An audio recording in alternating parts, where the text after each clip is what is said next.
gosh. Welcome to Informed Dissent. We are a news what? Oh my gosh, what? Sorry, do we need to start over? No, Or no, can no. we cut This is this? No, perfect. just leave it. It's great. Okay. Classic. Classic. We are a news podcast that brings you dispatches from the gender culture war. I am here this week with Lisa Sellen Davis, Corey Cohn, and Jamie Reed. And Ben Appel is putting the finishing touches on his book, and we'll be back next week. And today we really wanted to talk about the New York Times, which has been having a kind of a gender-related breakdown since Trump's election, and a particularly busy week on both the news and editorial front. And I know that Jamie made a whole list of everything that they've talked about, and she's also doing her own kind of AOC style makeup explainer video. Alexandria Ocasio-Cortez has done at least some TikTok videos where she like kind of angrily explains things while applying Really? heavy makeup. Oh, Yes, I didn't know it's a this. thing. Okay. Wow. I was just getting ready for Super. the press conference that I have to go to in an hour. So, Okay. yeah. Do you want Lisa to start? Because I know Lisa has a lot of thoughts about what's happening at the Times. I'm always ready to start. I am going to say something because I first of all, I think right after the election, the Times became interested in the question of why we lost and had started to reconcile that with the reality that these issues framed as rights and framed as you're either a good person or a bad person, depending on your approach to these issues, they'd started to examine the veracity of those claims and to summon some curiosity, which is a very essential ingredient to journalism. And that did not last. That could not hold once the minute the first executive order came down. And what's astounding is the need to say that everything is bad because it came from Trump and what's framed as hateful. So in this article from 3 days ago, from this recording date, February 11th, how Trump uses language to attack the idea of transgender identity using word. Okay, that's the name of the article. And one of the ways that the author says language is used to attack transgender identity is, for instance, Trump's directive that there are only two sexes, male and female, that a person's sex is established at conception and that it cannot be changed. That is represented as framing the debate in moral terms, and words like biological reality is explained as a way to attack the validity of trans identity. But all of that stuff is just objectively true. There is you can decide that it's hateful, but that has to be your own interpretation because those are actual facts. I don't You even really know need if that to have- becomes hateful. Sorry, what were you going to say, Corey? Yeah. Oh, Corey. Nothing. It was a quip, but the moments passed. Oh. Oh, we love your quips. Do you want to redo it? Lisa, redo it. Yeah. Wrong. Yeah. Trump needs to have a sign in front of his in his yard that says, "In this White House, we believe." Yeah. Timing. Oh, that is so good. What else is on that sign? Because there's probably a lot of crazy stuff on the sign too. Oh, that's true. I mean, that is the problem. This is just Yeah. as if if anyone in my world is, and I don't think they are, but willing to concede that maybe some of this makes sense, they just dismiss it as even a clock is right. Even a broken clock is right twice a day. Mhm. The other things on the little in this White House we believe, it would also say taxes are bad and tariffs are great. Mm-hmm. Where's the evidence for that? Anyway, that's a different show. So what do we have to say about how the New York Times, the paper of record, the number one shaper of liberal opinions, is explaining the situation we find ourselves in to liberal America? I think the first point is that they are trying to explain a lot. So they are churning out content on this on a very quick pace. They are covering it in a lot of, I don't know how they decide what stories reach their level for coverage, but they've covered a couple things that I slightly was surprised by when I did a full review. So they're covering all the EOs. They're also covering the court cases challenging the EOs. They covered the protest in Union Square, which I believe that was the protest where Cynthia Nixon made her proclamation that everyone is trans in the world that she knows of. They also covered Etan Hines' case, which I think that was the first time his case made it into the Times, which I find interesting that they covered him only after his case was dropped. And the way that that was covered was a little concerning too. Say more about that. How did they cover his case? And familiar, just give a very brief overview for people who don't know about his case. Okay, so let me make sure I'm getting the exact article titles. So Etan Hine is a surgeon in Texas. The article's title is Charges Dropped Against Doctor Who Obtained Records on Minors' Transgender Care. The decision by federal prosecutors came at a time when President Trump was rolling back protections for transgender people.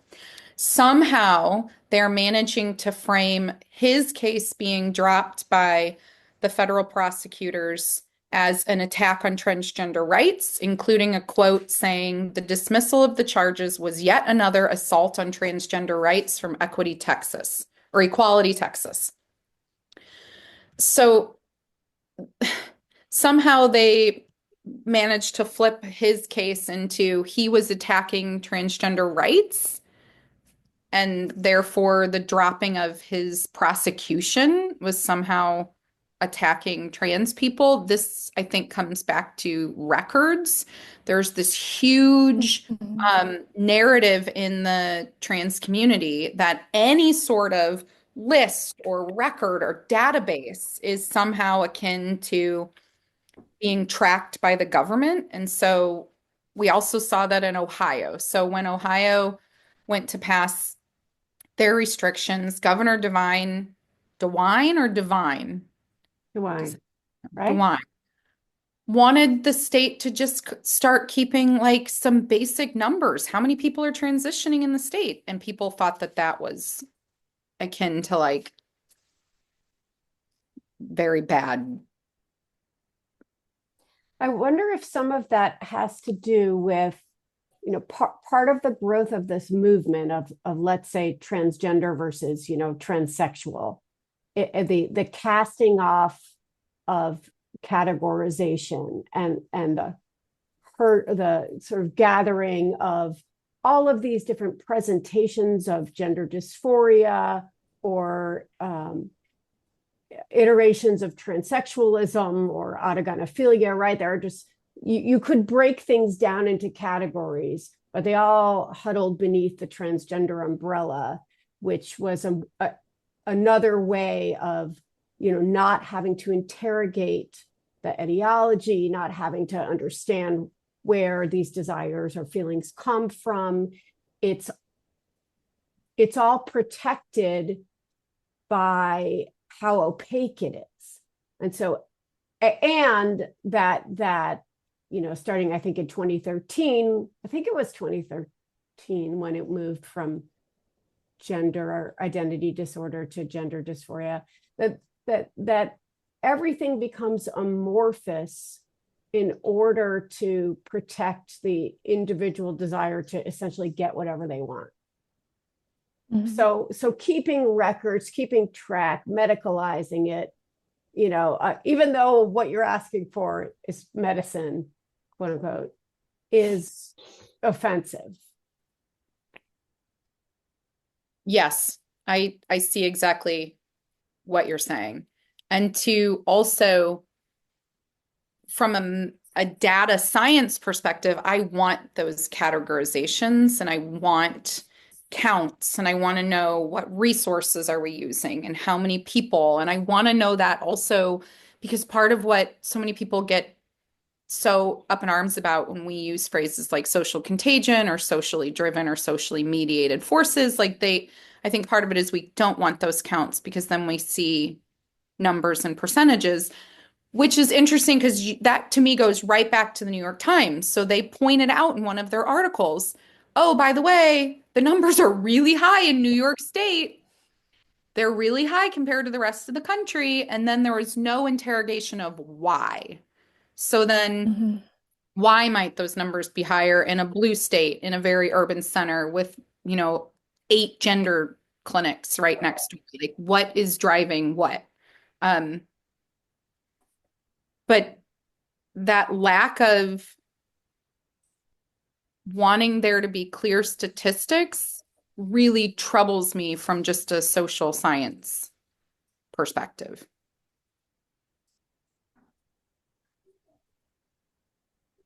And there's some equation, at least online, with tracking outcomes, like not just that, okay, if people detransition, this might be held against care, but even that, like, following kind of patients over time is akin to building like a list of Jewish people to be Yes.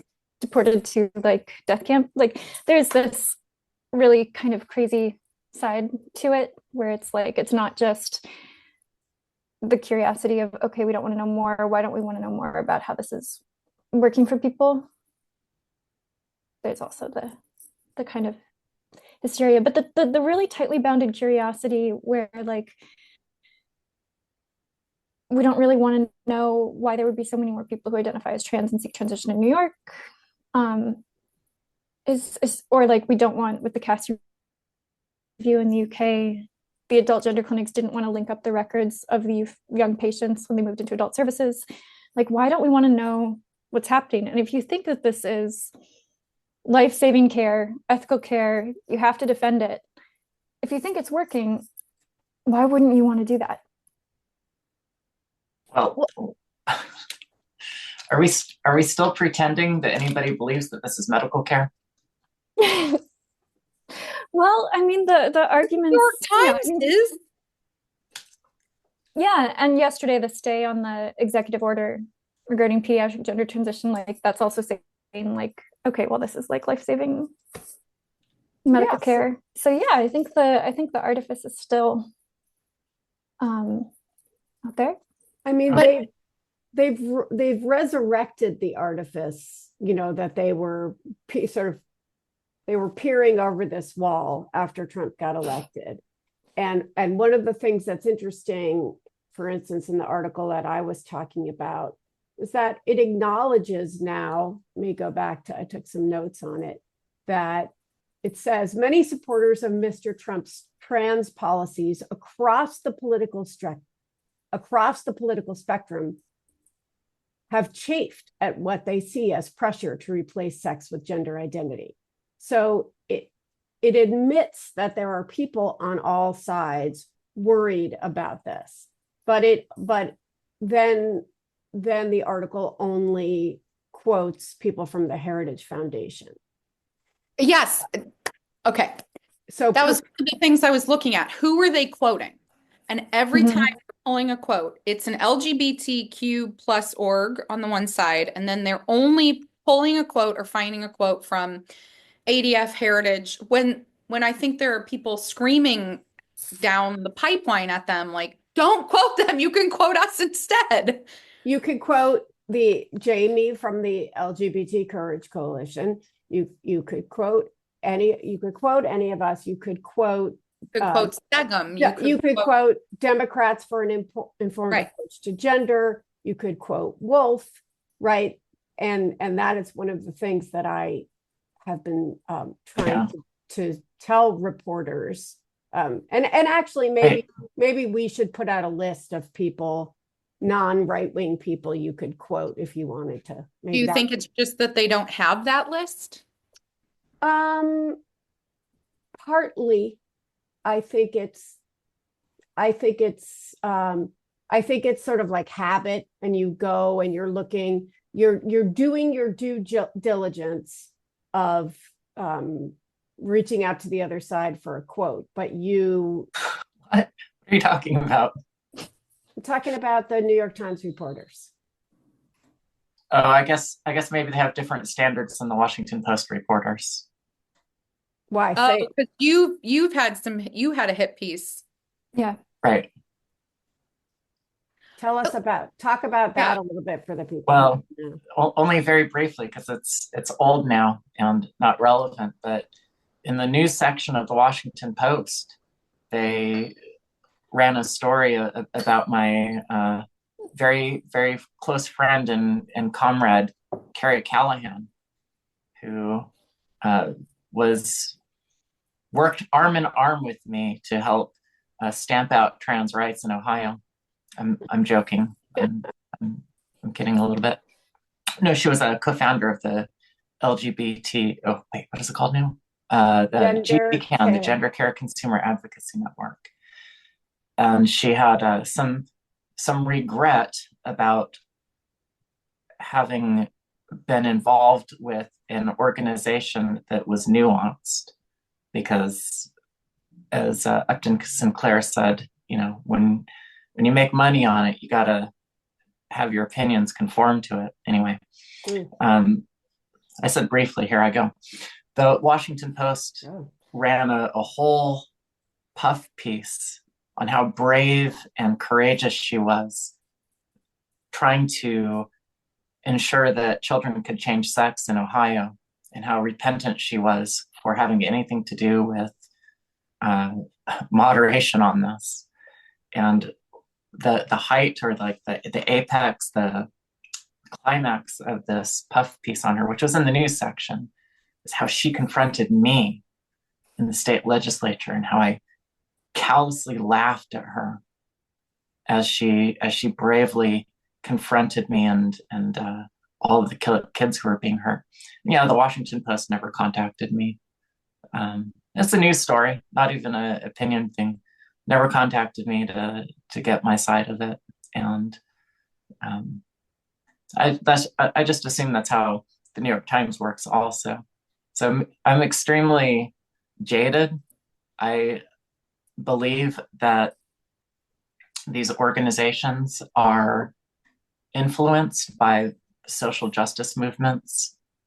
There's a prominent one called Open News that I may have mentioned here before, where the people working in the field believe that they are part of this citizen soldier class of social justice warriors who are making whatever compromises are necessary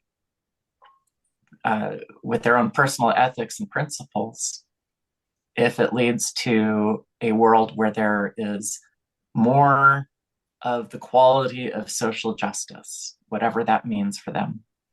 So I have extreme skepticism that there are news desks that are not influenced by this ideology. So I just believe that they know that we exist, and that following the guidelines issued by groups like the Trans Journalist Association, that they are ensuring that the public understanding of these issues is black and white.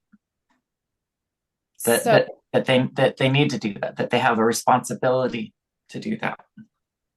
so Corey, this directly makes me think about a strongly worded email I sent to my local NPR station this week.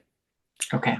So I've gone back and forth with my local NPR, St. Louis KWMU station. They have never once reached out to me for a quote of any kind. They've never interviewed me. They've never offered me an interview.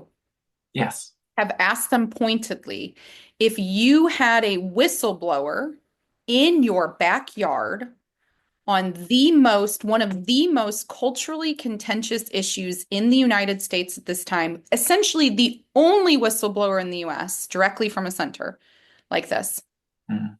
In any other industry, please tell me you would have also ignored them, because I cannot imagine that they would have done so in any other way.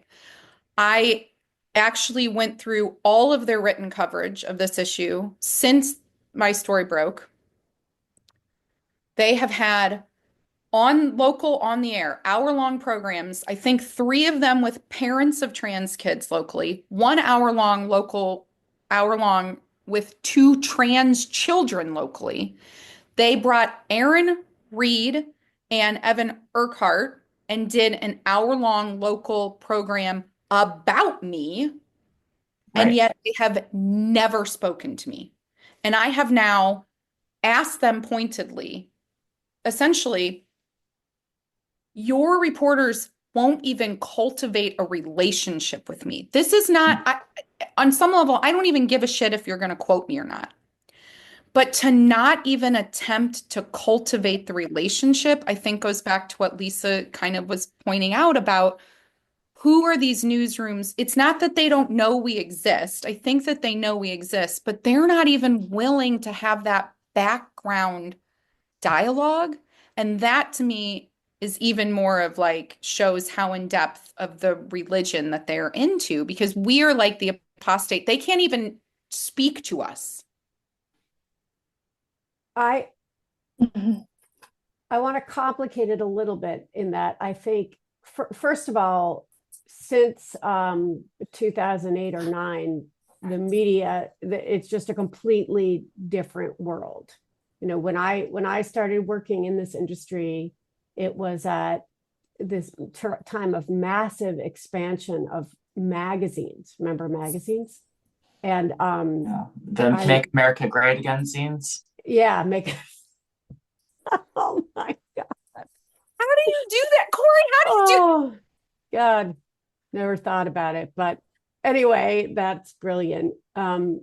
Magazines were great. Magazines were great. And I had an absolute blast. I did things like reported on the air guitar Olympics and went to like green building retirement homes in Mexico. And it was an optimistic time, and I could pay my rent, and I could say unpopular things. I mean, one of the first things I published in the first essays, not real estate urban planning pieces, which was my beat, but essays that I wrote in the Times was about how the kind of liberal dogma about abortion had left me unprepared for how really, really friggin' hard it was. Mm-hmm. And that I wanted us to be more honest about it. And that was totally fine. And in fact, when I did some media analysis for the book I'm working on, and in 2013, the Times was saying, I feel like I said this in an earlier episode, but they would refer to a boy who identifies as a girl, et cetera, right? So, you know, they had a way that they were approaching these stories, and then the whole media industry collapsed, and it became less about advertisers than about engagement, right? And the kind of clickbait model, and young people coming out of journalism programs were being trained very differently than the old school people. And there also weren't that many old school people because there were fewer and fewer jobs. There was less and less local journalism.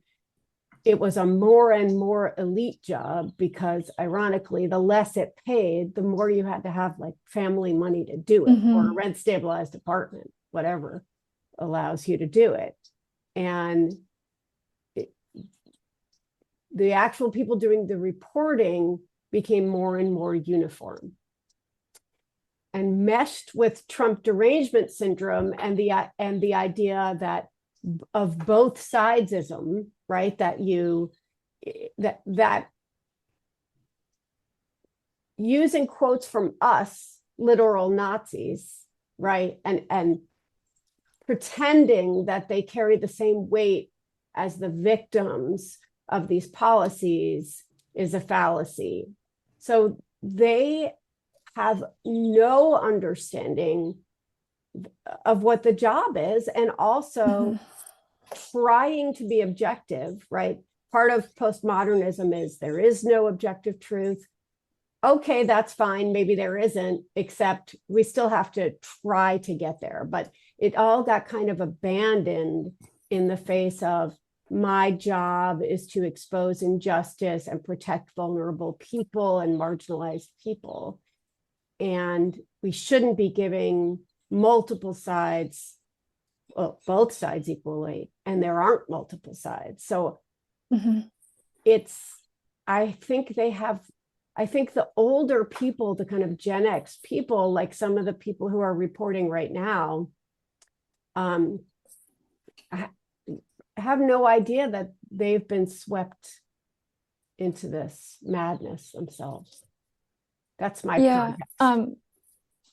Yeah, I want to say, as someone who was in journalism school and wanted to go into journalism and didn't, I can definitely comment on a couple of pieces of what you're talking about, which is, so I graduated at the end of 2009, right into the recession.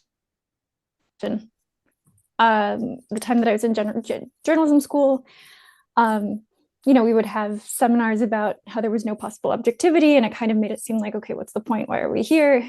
There was also just the class piece of, are you going to make it as a journalist or not, was front and center. I went to the University of Wisconsin. They have, totally decent undergraduate J school. And I remember, thinking about summer internships and going down the hallway and looking at all the big names of the magazines and the newspapers and thinking like, oh, that would be really cool to work at. I don't even remember which ones they were anymore. But I remember writing down some details, and then there was something that was really curious about the postings, which was they didn't say how much they were going to pay. And so I called the first one and I was like, okay, I'd really love to, I'd really love to apply to this and come to New York for the summer, and that'd be totally amazing. But how much does it pay? And it was like, oh, it doesn't pay anything. And I was like, I can't do that. I don't know anybody in New York City. I don't have anywhere to live. I can't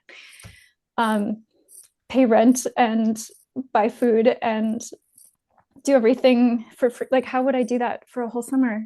It was just crazy. And I also just felt really embarrassed. It was like this code that I had not known, because when I asked the question, it was like, obviously it doesn't pay anything. And the other thing was just, I think by the time that I was going up through that journalism program and especially just observing since 2013, 2014, there's what Lisa's talking about, which is we can't really pretend that there are multiple sides of this issue, or that if there are different viewpoints on the issue that they're equal, because some of them are, oppressive viewpoints and some of them are liberatory viewpoints. But the other thing is the relationship between journalism and the reporting of facts, where it's like, if you have a fact that might create the wrong impression, you shouldn't report that. It's like not wanting to trust readers to, you can't trust the reader to come to the right conclusion, which you already know before you started researching, much less writing the article. And therefore things that would risk leading the reader to the wrong conclusion, just can't be part of the story. And we get this really interesting like lack of curiosity that we were talking about earlier, where it's like, okay, but why are there so many more kids in blue states who are seeking this? Why are there so many sex offenders among men who identify as women in prison? You know, like all of these questions that would be quite obvious to anybody without those priors. And I Just being things that can't be part of the story.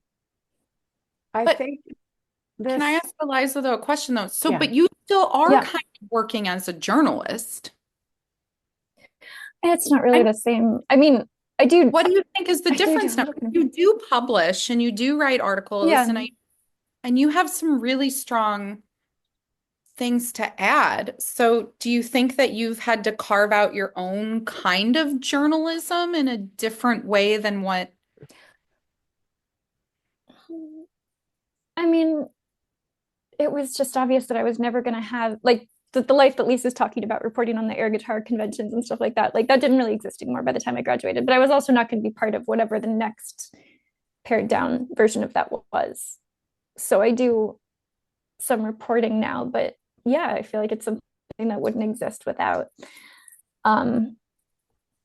Substack, and most places are much more interested in commentary than reporting when you are trying to string together a freelance living. It just seems very different to me. Eliza, when you were in J school, you Yeah. said you graduated in 2009. Yeah. Did you take a capstone course in how to create listicles? No. BuzzFeed School of Journalism. But I wonder what happened to that program. Yeah, so I had a double major, and they both ended up being useless in the ways that I intended, and then useful in Oh. ways that I didn't expect. Well, I do want to point out here, and maybe for the show notes, on Yeah. CNBC in 2022, they, I guess they reported, hey, a story called "The 10 Most Regretted Majors After Graduation Reality Hits." What do you suppose by a long distance is the most regretted college major with a regret rate of 87%? Dear Gender God. studies. Anthropology. I'm going to guess journalism because of the way. Ding, ding, ding. Yeah, you got it, Lisa. Mhm. Here's Wow. I'll just run down the rest because I'm stealing their content for our show. Next was sociology. Oh, Yeah. that's akin to anthropology. Yeah. I can see that. And tied with liberal arts / general studies, 72%. I don't know why somebody would regret a general studies degree. How would they know? What's the least regretted? Engineering. Oh, yeah, just anything Yeah, else to do a that's such a high-paying great job. question. I don't know that. Is history on the most Computer regretted? Because I science? don't regret that, but What's that? is history on the most regretted? I don't regret it, but it's also not useful, and it's useful in a kind of a dark way, I would Well, say. I don't see it here, but Okay. at the bottom of their top 10 list, tied is biology with English language plus literature. I'm Mm. wondering if this was a longer list, if it would also have English language minus literature.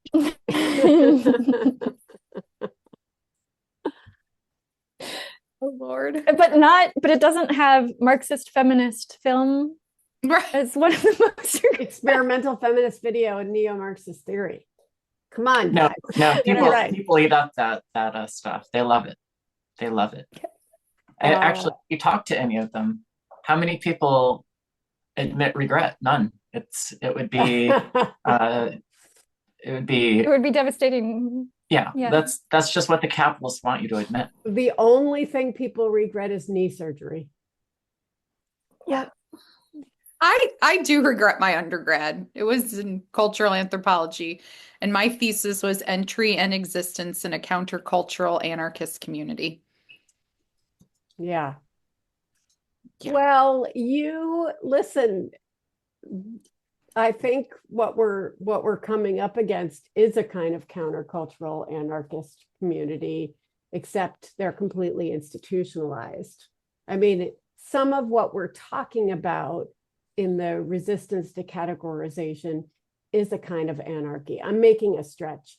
I had a thought this week. I was going to talk more about the language and the New York Times, but I want to just pivot for a second to an experience I had this week related to this, like what's institutionalized and what's resistance.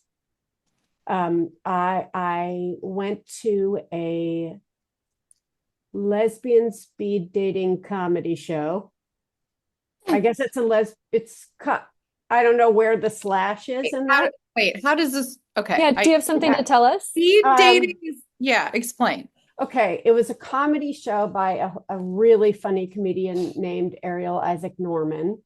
And half of the show is comedy. And then there's these interstitials where she kind of sets people up on dates. But then there are some of us who are not very interested in dates. And she sets us up as friends. Mine was a complete and total failure, but that was fine. So anyway, in theory, it was for lesbians. And then I identified that night as a retired bisexual, and that's my new thing.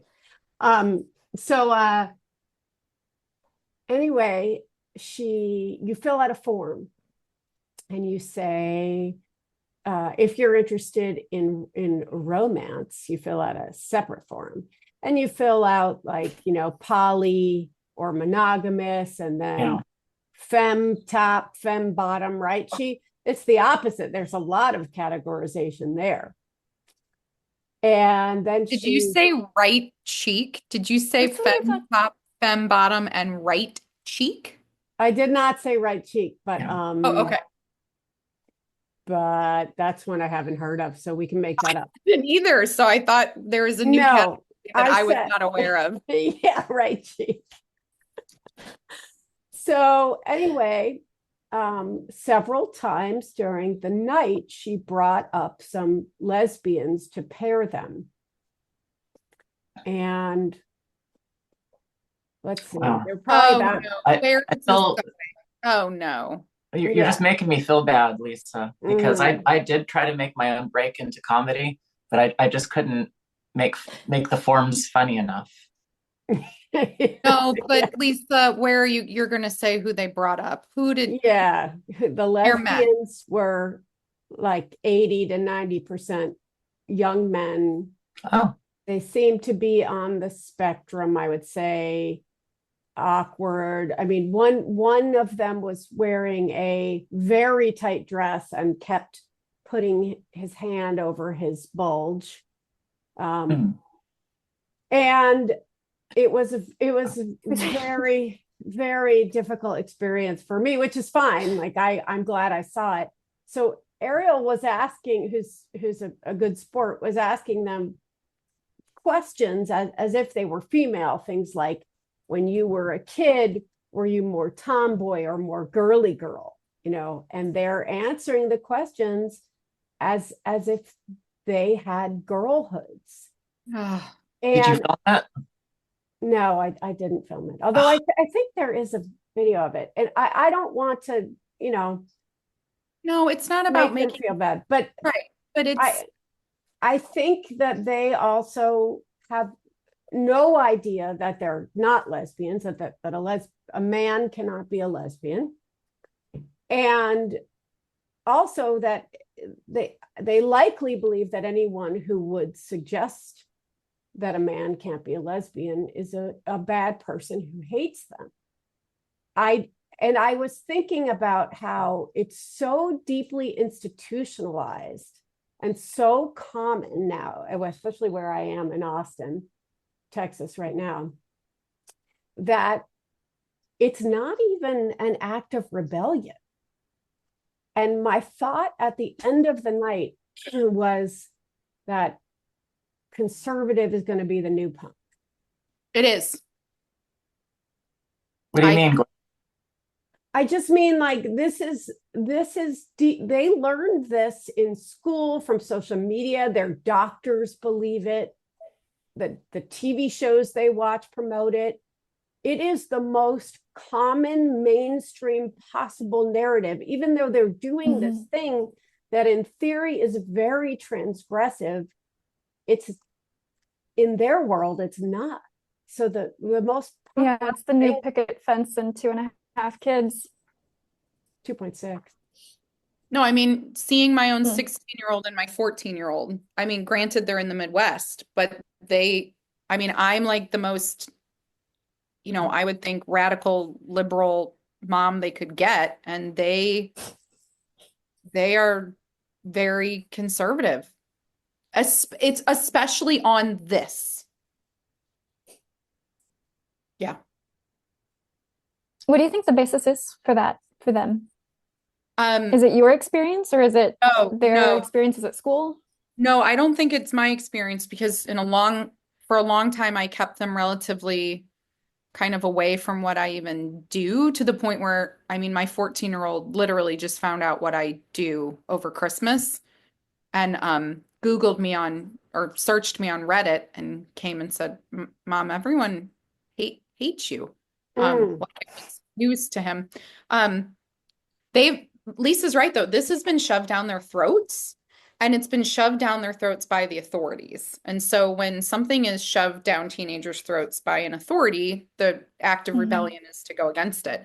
I remember being in the car with my now 16-year-old, and another car pulled up, and there were girls in the car that were like, he was sitting in the passenger seat, they're kind of like, hey, trying to yell at him and like at the window. And I just said, he's like, oh, whatever, I'm not even going to talk to them. And I was like, what's going on? And he was like, oh, they all used to think that they were trans. When they were all in middle school, they were all trans. And he's like, and now they're acting like this. And to him, it was just like, he just saw through it and was like, oh, this is so stupid. Like, and at least in my kids' world too, do you remember when music was what teenagers were into? They're still into it. I don't. I would say it was already going out by the time I was a teenager. Oh, I don't. But like, Yeah. my oldest kid is really into hip hop and rap, which I absolutely cannot stand. But in that there are now, newer released songs that are directly like making fun of your stupid pronouns. Like they're going at that. And so I don't know, I would have to think that. Yeah. what? Yeah, what? Oh, I was going to say I would have to think also that, the teachers coming out as non-binary would have to just be the absolute death knell of gender as rebellion also. Yeah, there must be children who have been bullied into calling their female teachers Mix. Yeah. And do you know that used to be an Irish slur, and now it's being appropriated by these women? A Mick, yeah. How dare they? Well, one of my kids asked me, I feel bad. I shouldn't have said it was my kid, but anyway, said, why does it seem like a lot of okay, I'm just going to paraphrase, just sort of like weird and unattractive kids are identifying as trans? Hey. Now. Not back then. And it occurs to me that as it becomes kind of uncool, that the people who are going to continue holding on to it are going to be the people who were really vulnerable and didn't have friends before, and for whom it gave them meaning and purpose and feeling like I'm special and vulnerable and I get all this attention and suddenly everybody cares about me because of my pronouns and my identity. It's going to leave that group hanging on. And I truly believe I would have been one of them, because at 12 years old, I was did not want to be alive. I was so lonely. I I I was awkward. I had a lot of social problems all the way, at least in the place where I lived, not at my dad's town where I still have my friends. But anyway, I had a strange existence. And I'm quite sure I would have demanded a non-binary double mastectomy and testosterone and then held on to the last possible minute. And I feel like these are the kids who were prone to bullying before. I want to add something here that I want to say it kindly if I can. When I wrote that original Free Press article, there was like Mhm. 3 words in it that really upset my best friend at the time who had transitioned her kid. And out of that entire article, it was that I pointed out that these girls were obese.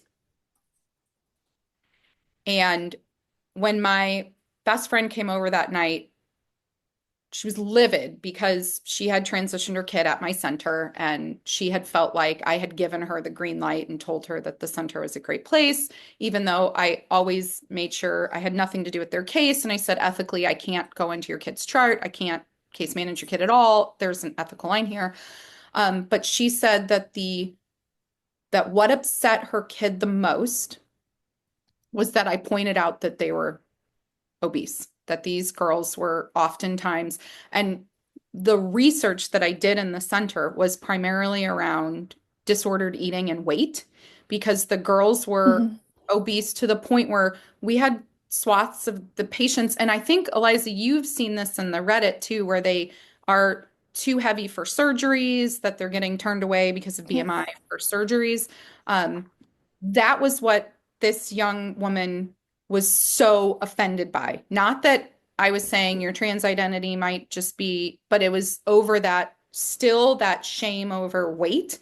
And so many of the boys that came to the center were significantly underweight with anorexia concerns and that kind of disordered eating. Mm. So many of these girls were binge eaters. They had no control over diet. They had no exercise. They were not going outside. And when you talk about who are these vulnerable kids that are still going to like be there in the other end, those are still the girls who are still going to be bullied and made fun of and outcast. And it does come back to what girls are supposed to look like and what weight and women that age. And we've had this around since we had anorexia, bulimia, all of those things. It still has that underpinning of what a woman's body is supposed to look like.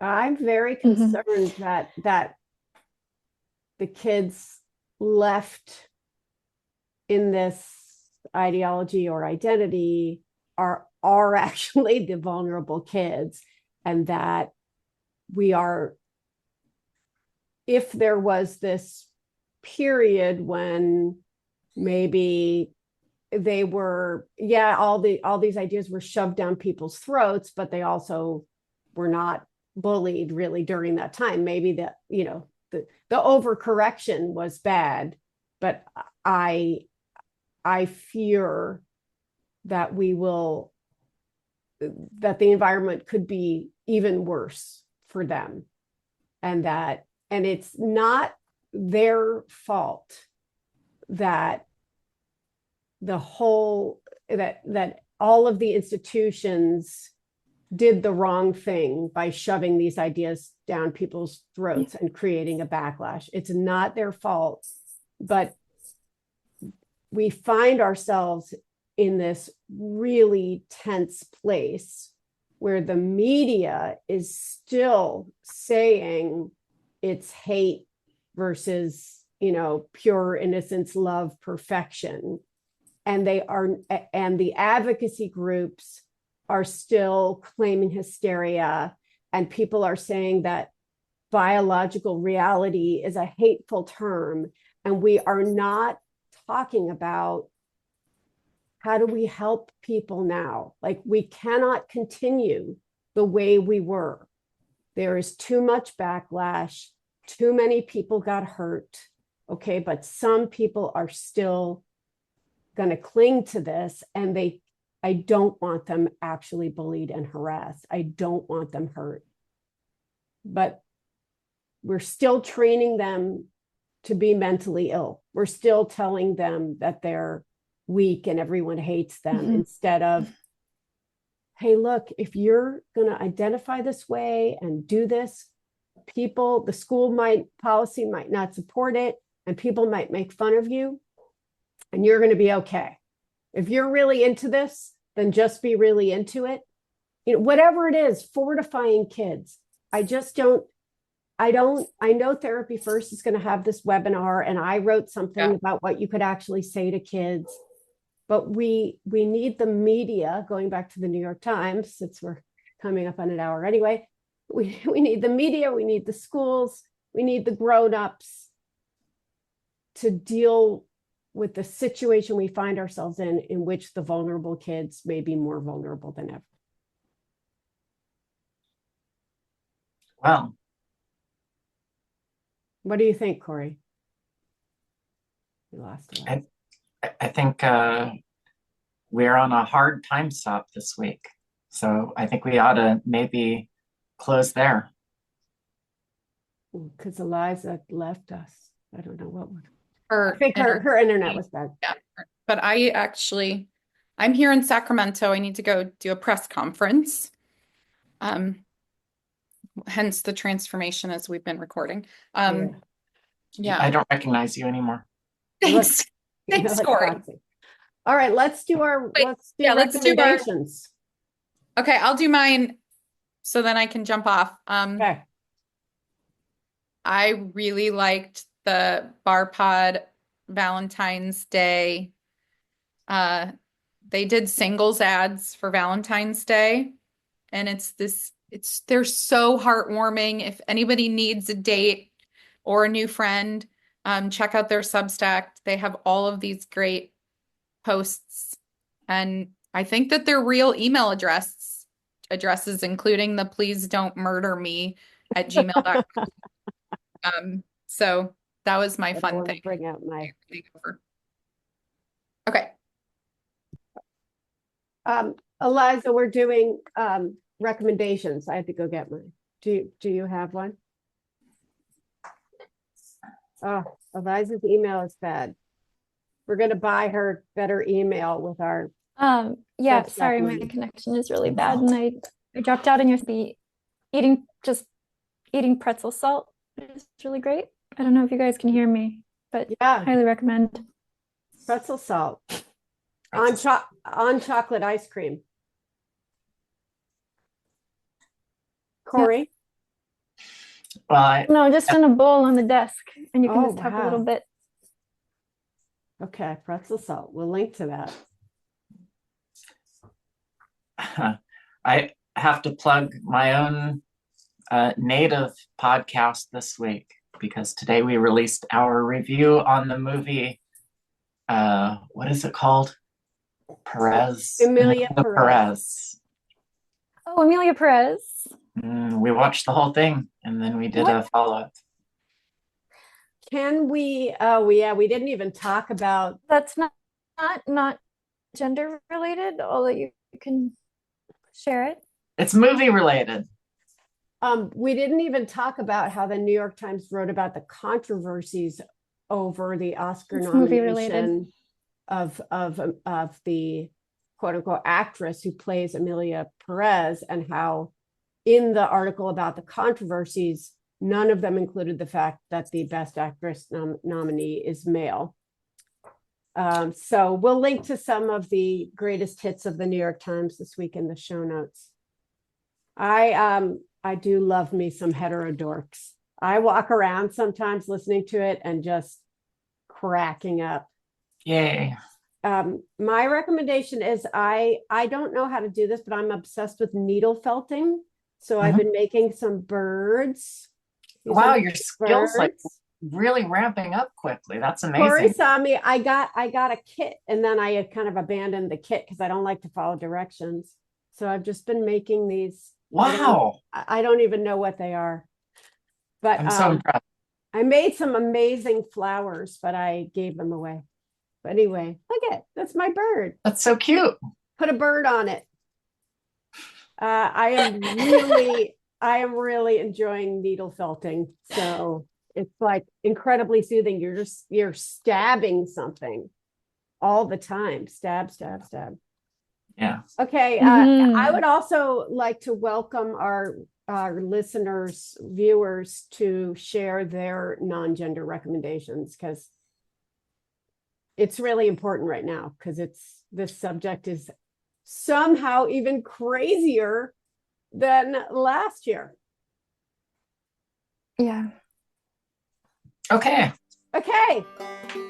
See everybody next week. Yep. Maybe by next week I'll get into needle felting. Yeah, All right. I hope you do. Bye. Bye, everybody.